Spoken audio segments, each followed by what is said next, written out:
সদায় শনিবাৰৰ আবেলিটো আমাৰ কাৰণে বিশেষ হয় কাৰণ বীৰ জিগিৰো স্কুল হাফ হয়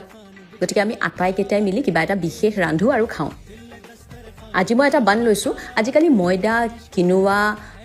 বাজৰা বিভিন্ন বান পায় মোৰ এইটো কিনোৱা আৰু বাজৰা মিক্স মানে অকণমান হেল্ডি অপশ্যন আপোনালোকে ময়দাৰো ল'ব পাৰে অকণমান বাটাৰ দি সেকি ল'লোঁ আৰু এটাকে দুভাগ কৰিছোঁ আৰু দুটুকুৰা চীজ দি দিছোঁ তো বাটাৰ দিলোঁ এয়া দিছোঁ পিঁয়াজ অকণমান জলকীয়া কাৰণ বীৰ জিগে বেছি জ্বলা নাখায় লগতে বিলাহী আপোনালোকে নিজৰ সোৱাদ অনুসৰি জলকীয়া দি ল'ব অকণমান নিমখ পিঁয়াজ আৰু বিলাহীখিনি কোমল হ'লে এইখিনিকে দুভাগ কৰিম সেই যে দুটা ঘৰ থাকে ওচৰা ওচৰি তেনেকুৱা নিচিনা আৰু দুটা কণী ওপৰৰ পৰা ভাঙি দিছোঁ কণীকেইটা কিন্তু এটা বস্তু মন কৰিব যাতে কুহুমটো ভাঙি নাযায় এতিয়া সেই চীজৰ ওপৰতে দুপৰীয়া খোৱা গ্ৰীণ চাটনি আছিলে ঘৰতে বনোৱা পদিনা আৰু ধনিয়া দি সেয়া অকণমান লগাই দিলোঁ